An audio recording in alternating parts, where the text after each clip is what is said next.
na watoto wake, mtu ateta na Waislamu wenzake, mtu ameteta na maratibu zake, mtu ameteta na walimu zake, mtu ameteta na wanafunzi wake, shekhe ameteta na shekhe wenzake. Shetani hapo tumfurahishe. Tusifurahisheni shetani, tumfurahisheni Mwenyezi Mungu, kwa kuwa sisi ni moja. Tukishana kwa umoja ni nguvu. Yadullahi ma'al jamaa, yani nguvu za Mwenyezi Mungu ziko katika umoja. Tukitaka nguvu za Mwenyezi Mungu, wa manshadha, Mtume asema alaikum bil jamaa, jilazimisheni umoja. Wa manshadha shadha finnar, na ule mwenye kujitoa kutaka kufarakanisha basi kwa motoni. Bali kuna riwaya haswa, yule mwenye kuwatetesha atakaondoshwe kabisa. Tukimwona mtu huyu ni ugomvi, huyu anatia ila, tumuondoshe. Wewe ukiwa na tamata, ukiwa na tamata moja shaanza kuharibika, wafanya nini? Ukiwacha itafanya nini? Itaharibu na tamata nyingine. Na ule samaki, ukiwa na samaki wengi, ukimwona samaki moja shaanza kuoza, basi mtoe, kwa sababu ule samaki ataozesha na wale wengine, na zile tamata basi sisi tuweni ni fresh, mmoja asiharibike wala mmoja asituharibie umoja wetu, mmoja asituharibie umoja wetu. Sisi tushikane, sisi tupendane, na kushikana kupendana. Wajua umoja mpaka tutake, tuwe na subra, kila mtu amsubirie mwenzake, kila mtu amstamilie mwenzake. Hata wewe mke wako ule ukitomsubiria huwezi kukaa naye. Ati wataka mke awe kisawa sawa, wataka mke awe kama wewe mwanamume, atawezapi? Khuliqat min dhilin awaj, mwanamke ameumbwa na ubavu wa jongo. Mtume akwambia mwanamke ameumbwa na ubavu wa jongo. Mwanamke mwenyewe Hawa ametoka katika ubavu wa Adam, kwa hivyo yeye mwenyewe mwanamke ni jongo. Fa in dhahabta tuqimahu kasartahu, ukitaka kusimamisha hizi mbavu umeziona, hizi mbavu umeziona, ukasema bwana mambo mbavu kubendi hivi, mimi nataka kuzinyosha, ngoja nende hospitali, mwambie daktari asinyoshe mbavu. Sasa kweli utakuwa vipi? Hii ni jongo yake, ndio uzuri wake. Hata unuso wako sikodore, useme mimi nataka kufanya stretch, nataka kama boxi, utakuwa vipi? Wajua zitu zingine ile jongo yake ndio uzuri wake. Angalia mwezi umekuwa mzuri kwa sababu vile ni dori. Leo mwezi ukafanya kama msitari, kama rula hivi, kwa si mzuri. Mwezi wapendeza vile kwa kuwa ni dori, na kama si haukuwa dori mwezi haungependeza, kwa kuwa hauna show yote, hatungelipenda. Lakini kile dori wa, kwa hivyo zitu zingine zataka dori, zitu zingine hata hizi ishi pia zataka dori. Ndio kusema ngoja nende saluni zifanye straight hivi, utatisha huyu ana nini, huyu amekaa kijiti hapa, ama niishi tu hizi. Urembo wa mato ndio hizi kwa dori hivi, urembo wa mdomo ndio kwa hivi, kwa vile dori. Kitu kingine kile kwa kibaya, uzuri wa Al-Kaaba ni ile rangi yake nyeusi, ile Al-Kaaba kwa nyeusi ndio na utisho wake. Sasa umoja, wewe ukitaka ati mke wako awe kama wewe, hawezi.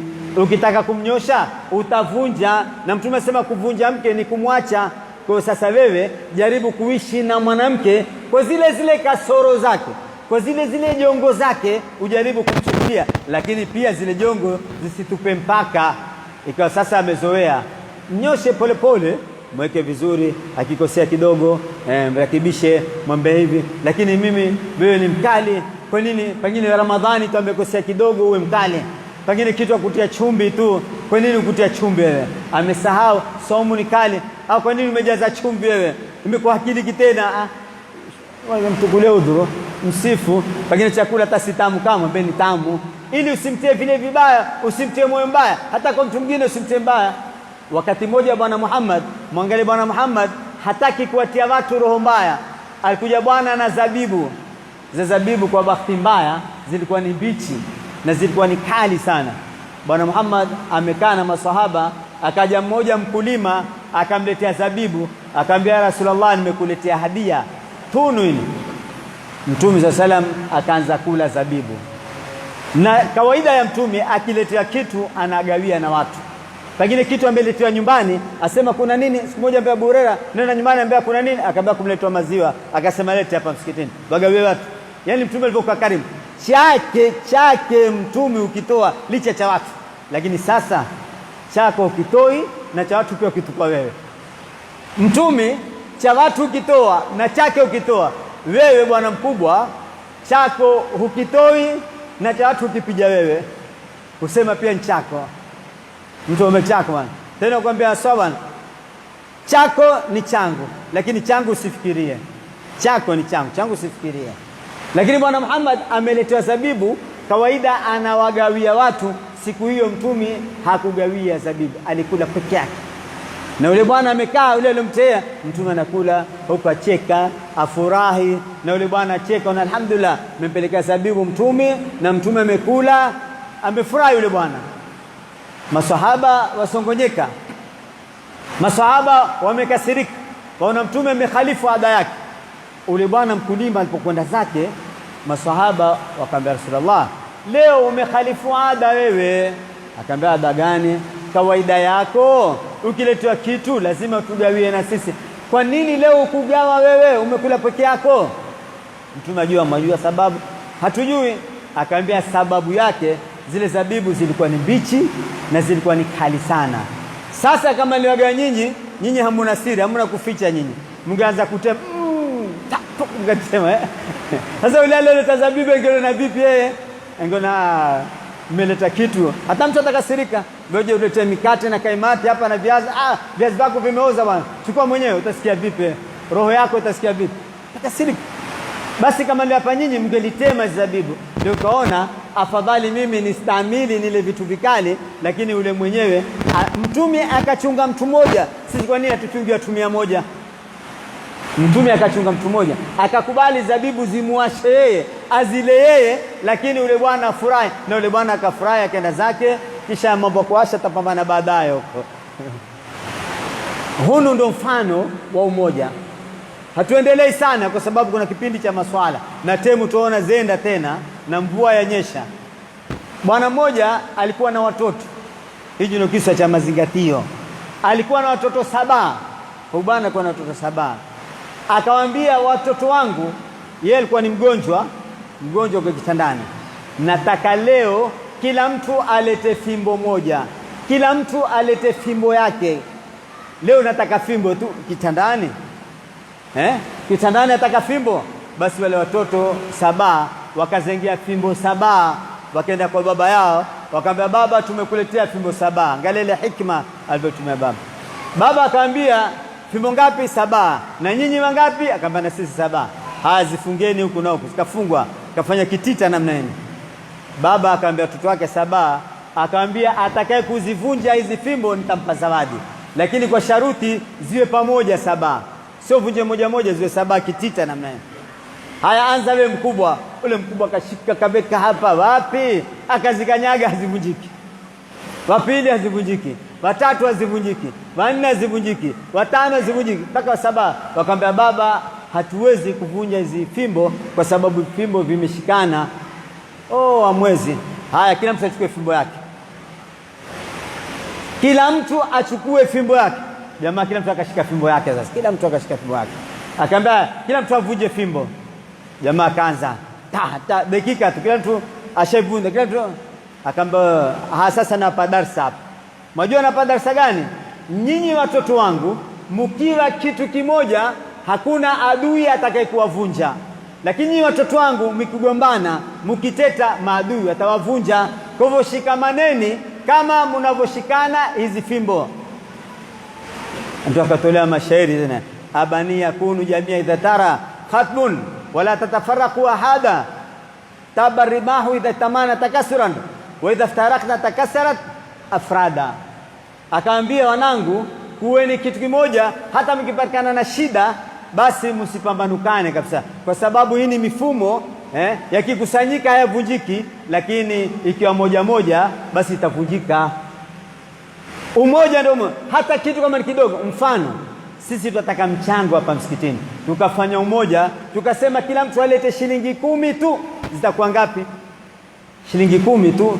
Hapa tuna maratibu 200, tuseme shilingi 10 tu kwa siku, tuwe shilingi 10, itakuwa ni ngapi? 10 mara 200 ngapi? Haya, 2000. Shilingi 10 mara 3 tutapata 2000. Kwa mwezi tutapata ngapi? 1060. Haya, kwa mwaka tutapata ngapi? Tutapata karibu 720,000. Na angalia shilingi 10, lakini ule umoja imekuwa nyingi. lakini kama tuna umoja basi akatoa mtu mmoja hawezi, lakini ule umoja ndio wenye kutengeza. Tukimalizia kisa cha bwana mmoja, mfalme alitoa amri akasema katika mji kila mtu alete kikombe cha asali, kikombe cha kahawa cha asali. Mfalme alikuwa anahitaji asali, akaamrisha mji mzima kila mtu alete kikombe cha kahawa asali. Akatengeza mtungi mkubwa, akasema kila mtu akija atie pale. Watu wote mji mzima wajua serikali, mfalme akisema kitu lazima tufuate. Jamaa wakaanza sasa kutia asali kikombe cha kahawa, asali kikombe cha, ameweka mtungi mkubwa. Lakini sasa katika wale watu katika fikra zao kila mtu akafikiri asa mimi mmoja nikitia kikombe cha maji nani atatambua? Asali tele hata itambulikana, asali maji na maji yataingia pale. Kila mtu akafikira yake aona yeye akitia maji hatojulikana. Basi akafikira mbaya, ikabidi kila mtu akitia maji kukatiwa bwana. Mfalme anasema kila mtu atie, kukatiwa.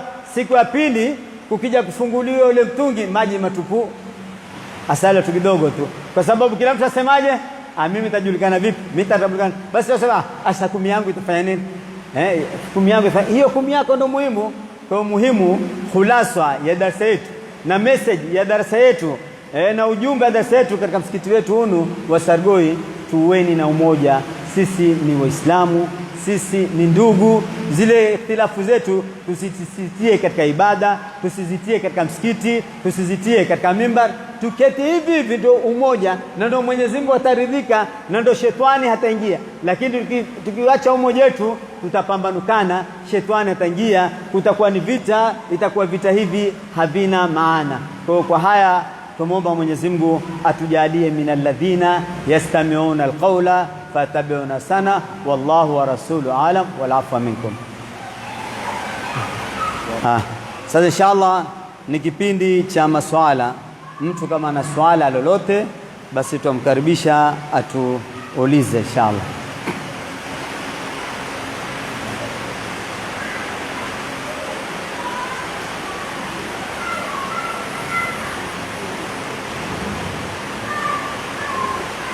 Mwenye swala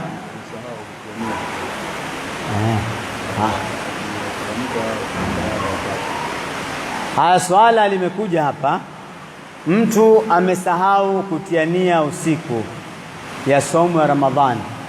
Katika madhhabi yetu alimamu Shafi lazima utiania kila siku. Sasa kama wewe umesahau ukutiania ukamka asubuhi na somo, itakuwaje? Kulingana na madhhabi ya Imam Shafi utaendelea na saumu, lakini utabidi ulipize ile siku. Man lam yubayti nia au man lam yubayti siyam fala siyama la. Usipoilaza nia basi takuwa huna somo kwa madhhabi ya Imam Shafi. Lakini wengine wako kina Abu Hanifa za kutia nia asubuhi, Imam Malik atia nia mwanzo wa Ramadhani, lakini Imam Shafi na Imam Ahmad ataka kila siku fanya nini? Utie nia, kila siku utie nia. Sasa masala ya kutamka, masala ya kutamka, haya masala tena ni ikhtilaf, lakini kutia nia lazima. Lakini wanazuoni wetu wametoa fatwa, wamesema kwa kuwa wewe ikiwa mathala hukutia nia, lakini ukainuka saa kuanzia baada nisfu laili, ukainuka saa 8 hizo siku ukala daku, basi ile daku pia itakuwa imetosha kwa kuwa nia, maadamu umekula daku. Ila kama wewe una mazoea yako malanti saa 8 uinuka ukala, basi hapo itakuwa hakuna hani. Lakini kama Ramadhani tu uinuka ukala daku, basi lile daku litatosha kwa kuwa nia. Ile kwa kule umekula daku tu itatosha kwa kumetia nia, kwa sababu kwa hulidaku wewe ile kwa sababu ya Ramadhani, ile daku umekula kwa sababu ya kufunga. Kwa hivyo hili ndio masala ya nia. Kwa hivyo kutia nia ni katika wajibu wa madhhabi yetu ya alimamu Shafi'i. Naam.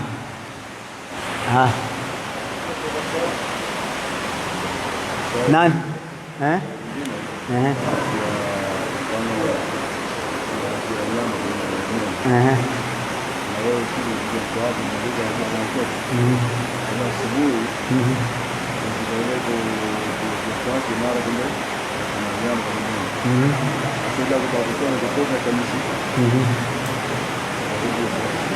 Swala mtu ana kama kinyama katika meno, alikula usiku kwenye daku, amekula nyama ikabakia. Sasa katika ile asubuhi kupiga mswaki, basi itakuwa saumu yako ni batil. Sasa ikiwa wewe umekula nyama umepiga mswaki, lakini asubuhi ulipopiga mswaki kumbe kina kipande cha nyama, kile kipande cha nyama kikaja kafanya nini? Kikamizika. Je, saumu yako?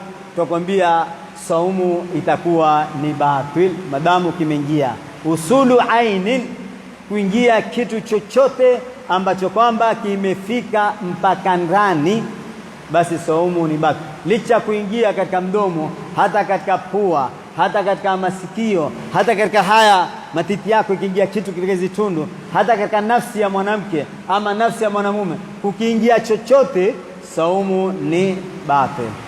Lakini sasa utajiziwia, kisha utakuwa ni wenye kulipa. Maana saumu imeruhusiwa kusahau, lakini haina kusudi na si kusudi. Naam.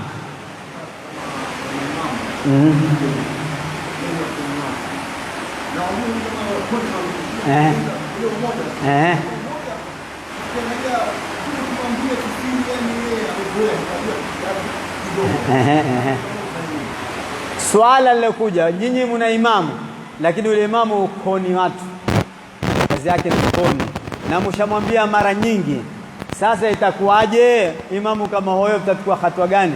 Wajua, katika watu watatu wasiokubaliwa swala ni yule mmoja ambao kwamba waliokuwa imamu na watu hawamtaki. Warajulun amma qauman wa hum lahu karihun. Sasa ikia kuna sifa za imamu na kuna shurutul imama. Wajua, kazi ya uimamu usifanye kazi ya machezo. Wewe mwangalie Bwana Muhammad aliswalisha peke yake, Mtume swala zote swalisha peke yake, swala fulani tu tena kwa dharura, lakini Mtume akiswalisha yeye. Kwani hakuna Sayyidina Bakar, hakuna Sayyidina Umar, hafai kuswalisha. Ila ikiwa imamu atafanya mambo, atafanya masia, ama atakuwa wazi hajali, basi hapo itabidi tuzungumze, bwana huyu bwana hatufai kwa sababu ya Mwenyezi Mungu, ana madhambi fulani, ana makosa fulani, ana matatizo. Sio makosa binafsi, ni amkosea Mwenyezi Mungu, tena anafanya mambo kiparwanja makiwazi. Kwa sasa kama huyo, kuna muhimu tena mumpe nasaha, na kuna muhimu mukae kikao, mujaribu mkiona mmenasihika, kumona kuna sisi, basi tambe wana sisi tumekupamoja, tumeona bado wewe wafanya mambo ambayo kwamba sisi haturidhishi. Hata tukifuata roho zetu hazina imani na wewe, tukufuata tutaona, basi hapo tutakupa ruhusa kwa njia nzuri.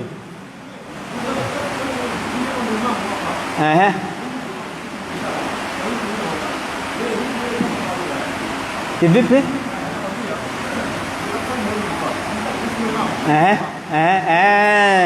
Stoi. Bwana, mimi hamutaki niwe imamu, naona msikiti ni wangu. Kwa hivyo sasa mtatoka nyinyi, mimi nibakie. Mwanzo ukishakusema msikiti ni wako, ushabatilisha taabu zako zote za wakfu. Ndio shabatilisha taabu za msikiti. Hakuna kusema msikiti ni wako. Basi kama ni wako, kaswali peke yako. Wa annal masajida lillahi, msikiti kama msikiti wako, basi mwache msikiti wako, swali msikiti wa Mungu, swali msikiti wa mtu. Na ule kwa msikiti hajengi msikiti ni wake, nyumba ndio ni yako na maduka ni yako, lakini msikiti wa Mwenyezi Mungu. Ukishakusema msikiti ni wangu, taabu zote ushazipomosha za kujenga msikiti, utakushapomosha taabu sasa. Naam.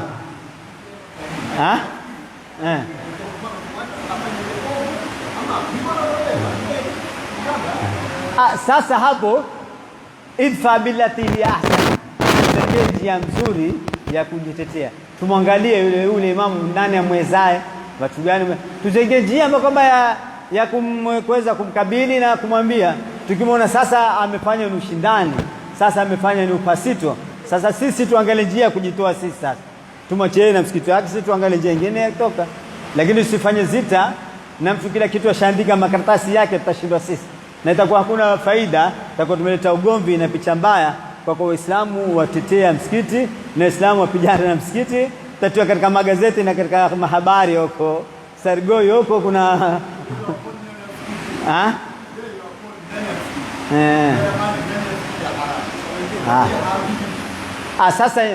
Sasa Yesu wakoni, si tuwakataze watu, marami kumunkaran falyughayiru biyadihi. Ukiona munkar kaisha kwa mkono, falam yastati fa bilisani.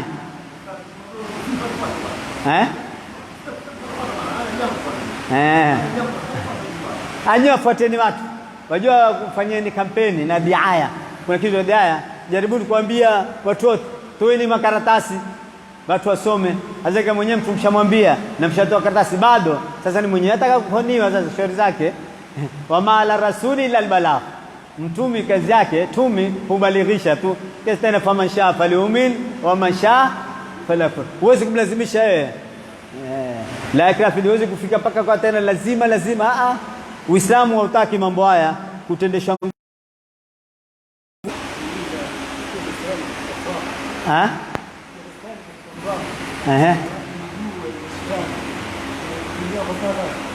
Ikiwa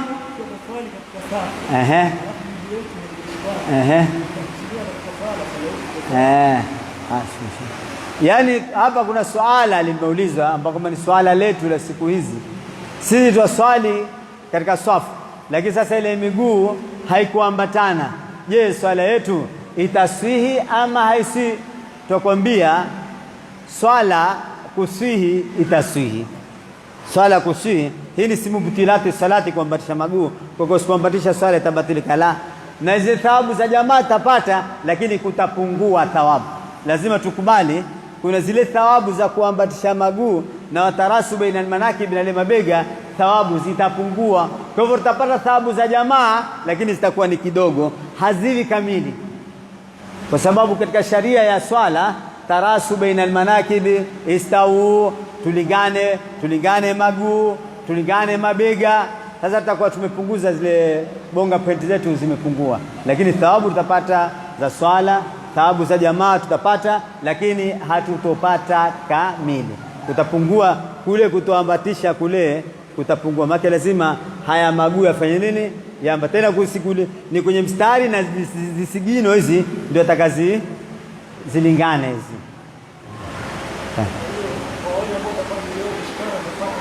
Watapata. Thawabu zitapungua. Watapata jamaa, lakini zitapungua ze bonga point.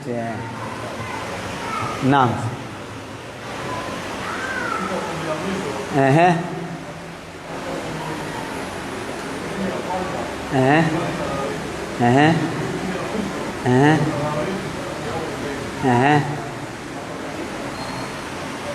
Bwana wewe umetuliza swala zuri. Sema katika Ramadhani 10 la kwanza tuswali tarawih, 10 la pili tuswali tarawih, lakini 10 la tatu watu fanya qiyamul layl.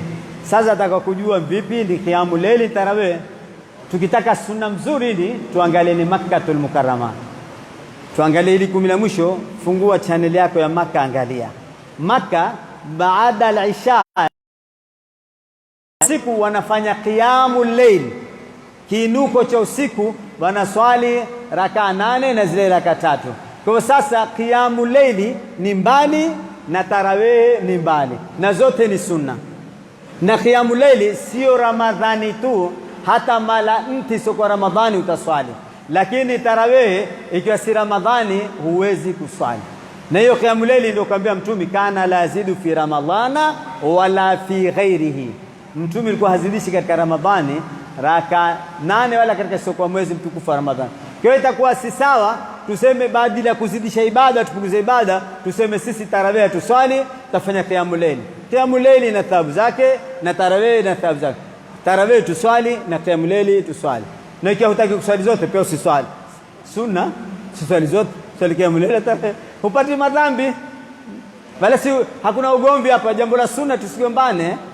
Jambo la sunna takuswali swali, takuswali tarawih, takuswali zote, takuswali qiyamul layl, lakini tusigombane kwa sababu masala ya qiyamul layl na tarawih. Hiyo itakuwa haimo katika ile mizani. Naam. Ile kusoma masajidillah. Msikiti wa Mwenyezi Mungu. Sasa mtu ile msikiti si lazima kuna watu wanaendesha. Mtu anaweza kaja yote akafanya takalo bila usimamo, bila usimamizi. Maana kuna masajidillah ya kufunga mwingilia. Naam, hapa tumeuliza swala wa anna almasajida lillahi fala tad'u ma Allahi ahada. Hiyo jawabu lake ni fala tad'u, usiabuduni ma Allahi pamoja na yote. Yaani msikiti ya Mungu abudiwe Mungu. Sio maana msikiti ya Mungu kwa kuwa ni miliki ya Mungu wewe uje uingie hapa msikitini ufanye utakalo, uzungumze, uchange kwamba bwana hamwezi kunikataza bwana almasajida lillahi. Tutakwambia hakuna msikiti wa Mungu katika dunia zaidi kama msikiti wa Maka na wa Madina. Qur'ani ya sasa wani lakin fi wal badi, wa Maka na nde ni sawa sawa. Sasa kama tumia anal masajida lillahi, usitutumie sisi Mombasa, nenda zako Makkatul Mukarrama kule, baada swala inuka utoe khutba, kisha uombe Masudi wa anal masajida lillahi. Hapo tutajua kweli waijua maana. Lakini wewe msikiti wa Mombasa wa anal masajida lillahi, msikiti wa Maka na Madina, jaribu tutakupa ni wante, jaribu tu kenda haji wewe, inuka tuangalie utafikishwa wapi na utapelekwa wapi. Kwa masajida lillahi ni kwa ibada, lakini masajida lillahi hao wao walifanya masajida ana hisa yake, mtu ameujenga, kuna kamati, kuna trustee, kuna mfadhili, ni masajida lillahi. Madama masajida lillahi, wale kamati ndio masuhudia, wale trustee ndio masuhudia, ule msimamizi, kwa sababu masajida lillahi. Je, hii ni biliata itabia sasa zingine Mwenyezi Mungu kwa wapi mpelekee bwana? Bwana nenda masajida lillahi, angalia ofisi ulipo na Mwenyezi Mungu ni masajida lillahi. Mtu atalipa taa, mtu atalipa maji, mtu atalipa imamu, atalipa mwadhini, atalipa kisha na masajida lillahi. Wewe ulipi chochote kisha na masajida lillahi? Mbona kwako useme wana baiti lillahi, nyumba yangu pia ya Mungu?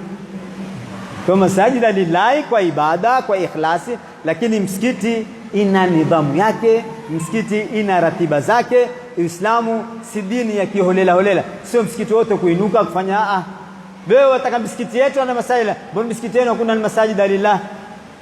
Kwa hili ndio maana yake. Naam. Dua. Tabakia nyama. Aina shaka yeye amefanya ihtiyar.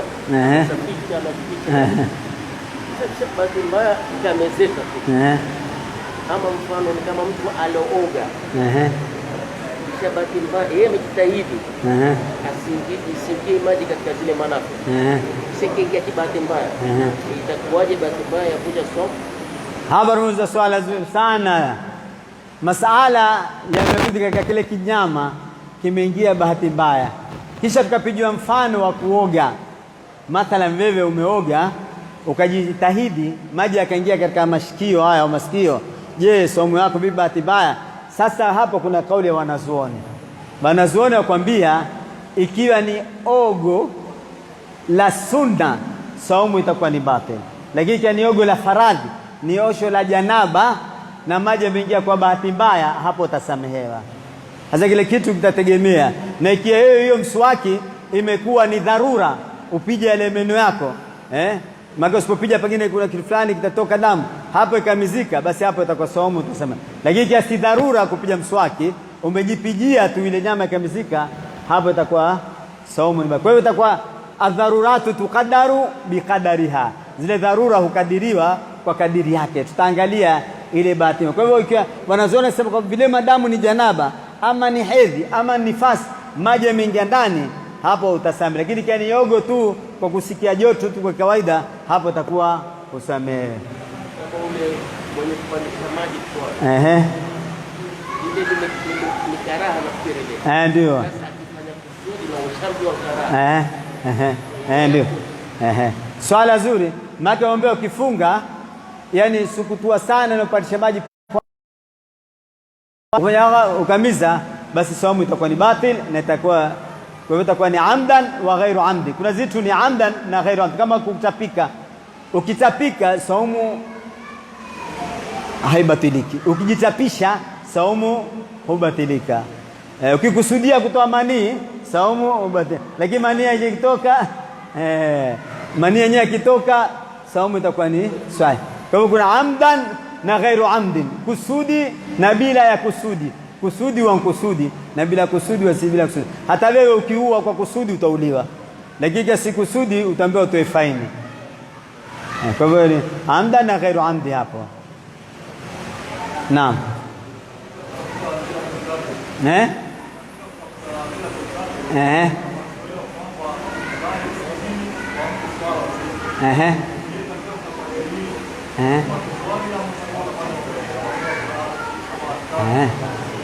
Swala zuri. Tumeambiwa tuitafuteni Lailatul Qadri katika 10 la mwisho na ndio 10 hili. Je, sasa katika kuitafuta Lailatul Qadri ni kwa tuswali msikitini ama usome Qur'ani ama ufanye ibada. Tukwambia Lailatul Qadri si lazima kuswali tu, jambo lolote la khairi itafuteni Lailatul Qadri. Waweza kutafuta Lailatul Qadri kwa kuswali, kwa kusoma Qur'ani, kwa kumswalia Mtume, kwa kutoa sadaka, kwa kuunga kizazi, kwa kutumikia wazazi wako wawili, kwa kusaidia Waislamu, yote ni Lailatul Qadri.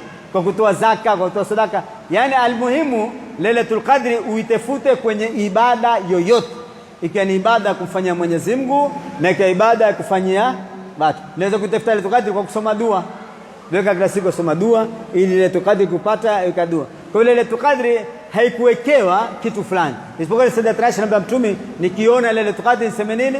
Mtume akasema sema Allahumma innaka afuwwun tuhibbul afwa fa'fu anna. Kwa hivyo ibada yote, huyu aweza kushika Qur'ani akaipata Lailatul Qadri katika Qur'ani, huyu akashika katika swala akaipata katika swala, huyu akaipata kwa swala Mtume akapata Lailatul Qadri, huyu akapata kwa kutoa sadaka Lailatul Qadri, akapata zaka, huyu akapata kusaidia wazazi. Weza kuamua mimi nataka hizo siku 10 niwe na wazazi wawili niwatumikie tu nipate Lailatul Qadri, mimi nawatumikia wazazi pia utaipata. Mimi nataka hili siku 10 nisaidie wagonjwa, niwahudumie wagonjwa, niwaangalie wagonjwa, utapata Lailatul Qadri. Mimi nataka hili Lailatul Qadri nipate mimi na watembelea ndugu zangu, kwa hivyo pia utafanya nini? Utapata. Kwa hiyo jambo lote la khairi weza kulifanya ile mwenyewe unaona unalipenda, hapo utakuwa umelifanya. Naam. Ehe.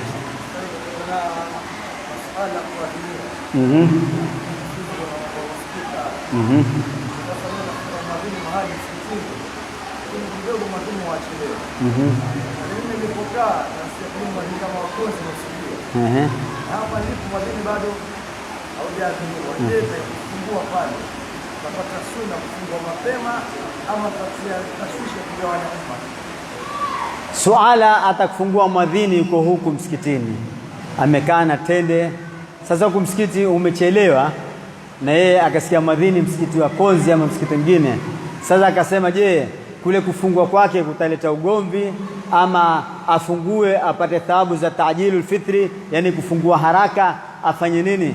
Mwanzo masala ya mwadhini mpaka ule mwadhini wenyewe tumwamini, kisha pia usifanye haraka kusikia mwadhini, kwa sababu yeye ni binadamu akadhini.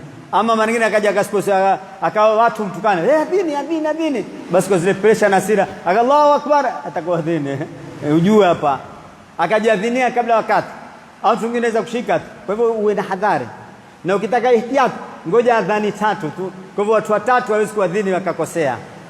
Kwa hivyo usiwe na haraka kwa adhini. Kama wewe una msikiti wetu wachelewa, basi ndio una msikiti wa haraka, fungue kule ili ule umoja usiharibu. Maana utaleta tashwishi, mbona hala, na wewe unaofungua pia utafungua kwa wasiwasi. Bali kweli, lakini moto kwa muhimu kuangalia. Swala la mwisho na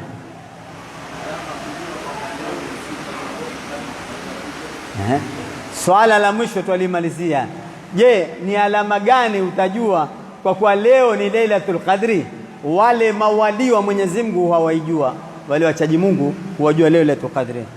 Huambiwa wasijua kesho Lailatul Qadri, wajua wao Mwenyezi Mungu huambia mawali nani. Zamani kwa kijulikana kata maswahaba, lakini wakagombana maswahaba, huyo akasema juzi, huyo akasema jana, kukatetwa hasa kwa Lailatul Qadri, ndio Mwenyezi Mungu akipoteza. Sasa utajua vipi? Katika ajabu ya Lailatul Qadri utaijua baada ya kupita, ndio utajua Lailatul Qadri. Lakini kuna alama ambapo kwamba wanazuoni kulingana na hadithi za Mtume, kulingana na hadithi wameziweka, kwa kuwa hizi ni alama za Lailatul Qadri na ziko nyingi. Moja, utaona usiku wenyewe ni shwari, yani hakuna upepo, hakuna joto, hakuna baridi, hakupepei kitu. Pengine kuna mti ule utaona haupepei, utaona mtu umetulia shwari. Kisha utaona mwangaza, sio kama wengine utaona kama spotlight ama nyota kwa mambo ya kitoto haya. Utaona mwangaza tu hivyo. Na siku hiyo utaona kama kuna mbwa ama kuna punda wanaulia usiku kucha, utaona siku hiyo hawalii. Utaona kimwa shwari kabisa. Kisha kutanyesha kimvua kidogo, kutanyesha mvua kidogo ambao kwamba itakuwa ndo ishara Lailatul Qadri. Mvua sio mvua sana, wala si siku za mvua, itanyesha marasharasha tu. kisha na asubuhi yake kutakuwa yani jua haliwaki sana, jua halimwaga sana. Je, utaka kujua wewe umepata Lailatul Qadri? Utajua katika Lailatul Qadri Sayyidina Jibril ashuka, tanazalu malaika wa roho, kisha Sayyidina Jibril apa mkono watu. Kuna watu apa mkono machozi ya kutoka, utaisi wadia na utaisi kama hizi nyele zimekusimama hizi. Tusite malaika jamaa, hakuna malaika nyele, hizi nyele hizi zimekusimama.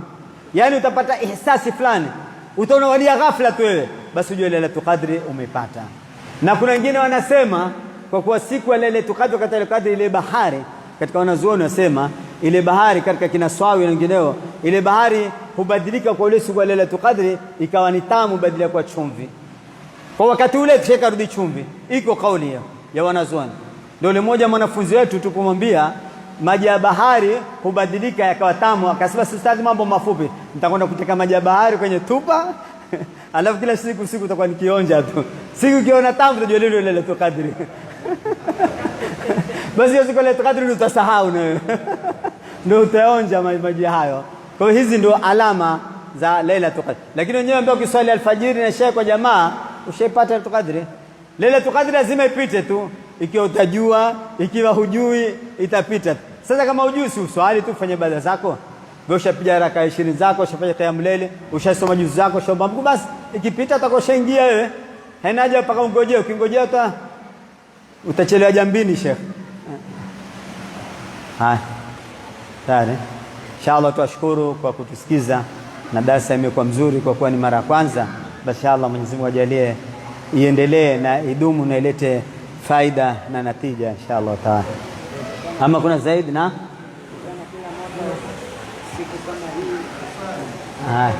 inshallah tumeomba kila mwaka tarehe 20 tuwe tutakuja hapa inshallah, tumetia katika list yetu inshallah.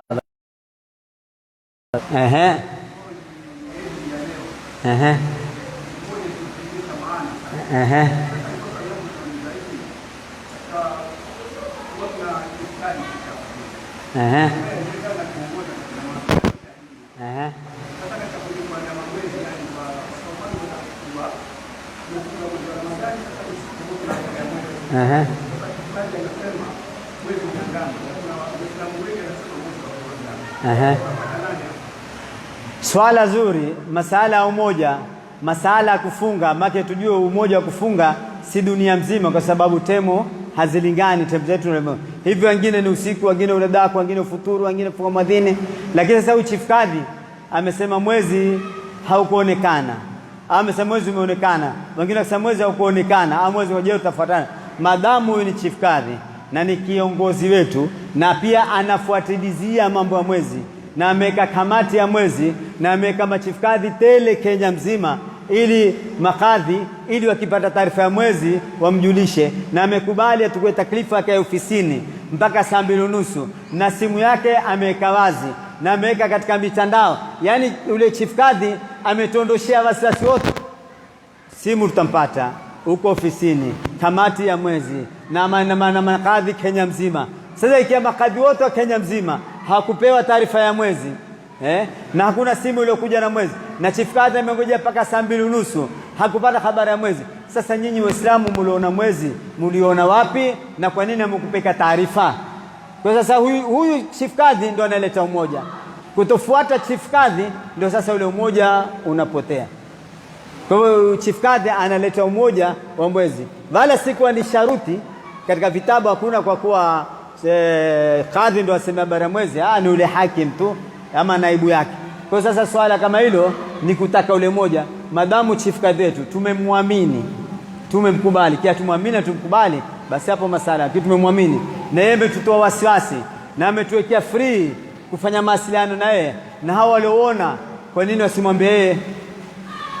Kwa hivyo mambo ya mwezi yataka yawe na ithibati, hasa kuona wenyewe ambao mwezi wa kuona ni mtu mmoja na mwezi wa kufungua ni watu wawili, ndio mashahidi paka na mashahidi, tena mashahidi waadilifu na mashahidi waliokuwa thika waaminifu.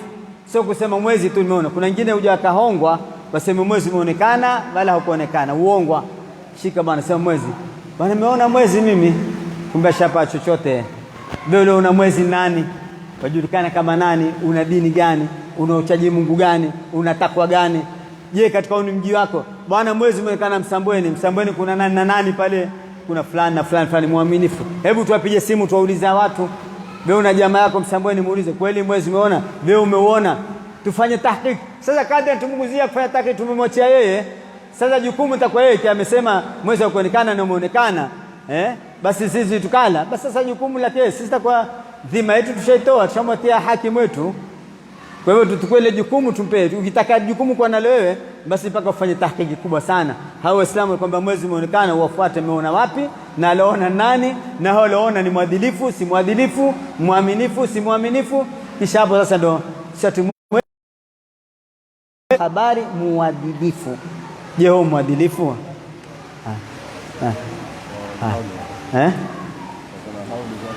Inshallah kuna na hauli tutakwenda. Tamam. Inshallah tumalizia alhabib hadarasa hapa, tumalizie kalima shukr.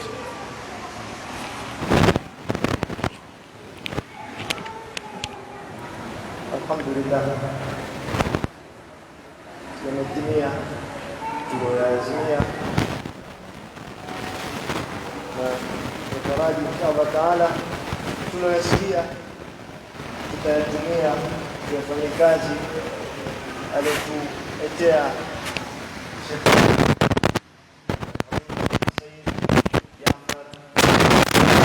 Muhammad Albidh. Tumetusisitiza kwamba tushikane, inshallah tushikaneni kwa ajili ya jambo kama hilo. Hapa mimi takriban pengine ni mgeni msikitini hapa, lakini nashukuru kwamba hili jambo tumelifanya na mimi nikiwepo na limefanikiwa, na nashukuru hudhuri yenu kwa kiasi kikubwa sana, walioko hapa waliokuja kusikiza, walioko maratibu wa msikiti na wengine waliotoka sehemu mbalimbali, watu walitoka Masjid Nus, Muhammad Mukhtar, Muhammad Khattab, na watu kutoka paka Bamrui na kila pahala wamekuja kufika sehemu kama hii. Ajua ni jambo la muhimu sana, na mhujirani yetu Serigoyo wetu, ni jambo la kufurahisha bila shaka, ni jambo la kutia moyo, na zaidi lilotia moyo ni yeye kukubali wito wetu. Alhabib alipomsikia ustadhi wangu Ustadh Khattab hapa, mimi na furaha leo. Hapa Ustadh Abdurrahman ni mwalimu wangu, amesomesha riadha. Ustadh Khattab ni mwalimu wangu, amesomesha riadha, walillahi alhamd. Ustadh Amiri ni mwalimu wangu, japokuwa penda hakunisomesha, lakini alikuwa mbele yangu, amesoma riadha, alikuwa mbele yangu. Muhammad Sheikh naye pia ni katika wenyeji wetu hapa msikitini ambao waliotupokea. Hili ni jambo la kufurahisha kuona watu wamelitikia jambo ambalo mimi pengine kama ninio nimefanya darai, nimeliomba ile jambo kwa ustadhi wangu, sababu ustadhi akanikubalia, akamwambia Alhabib, naye akalikubali kutuitikia mwito huu. Jambo la furaha, na mimi hili nikilikumbuka Alhabib, namkumbuka mzee wako ni ammi yangu, mimi na wewe ni ndugu, na wala tukisema kwamba mimi na wewe ni ndugu si kwamba ni sawa sawa. Yeye mwenyewe na makamu yake, na walillahi alhamd, Mwenyezi Mungu amempa kile chojala kumpa. Lakini Alhabib nani Ustadh Muhammad bin Sharif Said Albidh alikuwa unahamu sana kwamba sisi tufanye harakati moja, na akituambia sana bwana, tufuko huko Yaman, akituambia mkija Lamu, mkija Tarim, mtawaletea ndugu zenu, ama muje mtangamana na ndugu zenu, akituita sisi na Ustadh Muhammad, Ustadh Jaafar na Ustadh Arif na ndugu zake kama ndugu, akituambia bwana, nitaka mketi na ndugu zenu, mufanye mambo fulani na ndugu zenu. Kwa hiyo nina imani sasa, furaha leo mimi Ustadh Muhammad ana furaha kubwa zaidi, ajua kwamba ile ndoto yake aliyokuwa nayo imetimia. Alhamdulillah, tushukuru al-ihsan walikuwa kufanya coverage ya ni darsa Jilu Salama, ambao nao pia ni kikundi kiko hapa. Tunao Itihadu Tulabi Dar Mustafa ambao pia wako hapa. Alhamdulillah, tumetangamana na misikiti, makundi, kila sampuli ya watu. Hili ni jambo kubwa ambalo Majmaa al-Ahbab pia wako hapa. Hili ni jambo kubwa sana. Ngozi Shekheri atujalie hili jambo liendelee, na nataraji kama alivyokuwa ahdi itakuwa ni jambo la kila mwaka. Sasa tarehe 20 itakuwa ni kukumbushana, si kualikana tena. Ni kwamba ikifika tarehe 20 ya Ramadhani, Al-Habib Said Jaafar atakuwa hapa akitupa faida yote za kujaliwa. Mungu amjazi khairi, na nyinyi nyote mlihudhuria, Mungu ajazi khairi. Atujalie min alladhina istami'una alqawla fattabi'una ahsana. Atujalie mvua ilionyesha iwe ni baraka kwetu, iwe ni khairi kwetu, isiwe ni ya kutuzia kwenda kutafuta futari pengine. Wala fahamu. Shukran, jazakumullah khair. La ilaha illa Allah al-azim al-halim.